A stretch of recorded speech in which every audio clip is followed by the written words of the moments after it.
Hello, today I'm in Sparkbrook, Birmingham, where Joseph Priestley, the famous and controversial writer, preacher and experimentalist, spent 11 years of his life between 1780 and 1791. The park I am in is now near the city centre, but it may give a glimpse of how the surrounding area appeared 2.5 centuries ago, with countryside and Georgian houses. Priestley lived in such a Georgian house, but farther away from the city centre at a place called Fairhill, and it was there that he continued his experiments on gases that had led to his 1774 discovery of oxygen. For example, Priestley described a Henry Cavendish discovery that oxygen and hydrogen combine to form water in a 1783 paper in which he also attempted to find evidence for the mythical substance phlogiston. Priestley also continued his preaching, now at the new meeting house, where a blue plaque can be found at the former site in the city centre.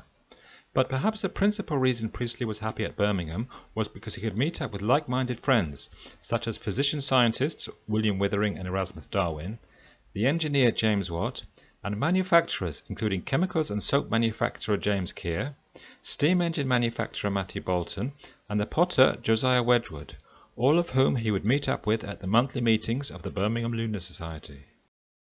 As Priestley aged, however, he didn't back away from controversy, and he continued to speak out on issues of the day such as slavery, the topic of a 1788 sermon which, like many of his sermons, became printed and published as a pamphlet for 1 shilling. On this and the matters of American independence and the French Revolution, Priestley found himself in opposition to King George III, but allied to the politician Charles James Fox, who famously wore the blue and buff of George Washington's army. Priestley and Fox also opposed laws known as Test Acts, which meant that only those who took Holy Communion in the Church of England were able to work in public office or study at university. Thus they gained infamy as being against the Church and King, and they became a favourite subject of caricaturists who would profit from selling prints, such as this 1790 William Dent one, which showed Priestley being stoked by the devil while telling Fox that the devil doesn't exist. At the end of June 1791, the French royal family attempted to escape from revolutionary Paris, but were captured within 24 hours at Varennes and brought back to the capital. This incident hardened already bad feelings between supporters and opponents of reform, and within days of this incident another satirical cartoon appeared, this time in a magazine, Attic Miscellany, which referred to Priestley as Dr. Flodgeston, a political priest who had revolutionary papers in his pockets and was treading on a book about the Bible. And at the same time as all this was going on, a dinner was arranged in Birmingham for 14th of July to celebrate the 2nd anniversary of the storming of the Bastille. In the end, Priestley chose not to go, and those who did go, at 5 shillings a ticket, left early in small groups, so that when a mob arrived to show their support for Church and King, the event was all but over. Later, however, the mob proceeded to the new meeting house, which was ransacked and then burnt to the ground, after which they headed to Priestley's home at Fairhill. Priestley had been playing backgammon with his wife, Mary, when his friend Samuel Ryland rushed in to tell Priestley of the events. Ryland and the Priestleys then fled before the house was ransacked and left in ruins.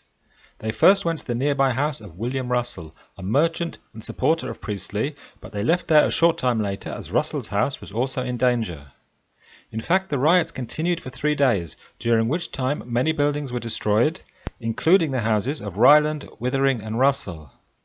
Thus Priestley left Birmingham for London, where he took over preaching duties from another well-known dissenting minister, Richard Price, in addition to taking on lecturing duties at New College, Hackney, a recently set up dissenters' academy.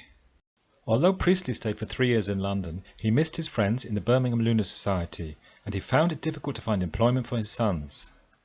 Something that became more difficult after June 1792, when his son William visited France and became the brunt of a James Sayers cartoon. Here, William is depicted as a puppet of French statesman François de Neufchâteau, being introduced to the French National Assembly while holding an electrical rod from which sparks flow into a bottle of phlogiston from Hackney College. Thus, in 1794, both Priestley and Russell emigrated with their families to the American state of Pennsylvania, Russell to Philadelphia, and Priestley further inland to the small town of Northumberland. Here, Priestley was able to set up house using compensation he had received along with gifts from friends on both sides of the Atlantic. 80 years later, a large group of chemists met at Priestley's house, which is now a museum.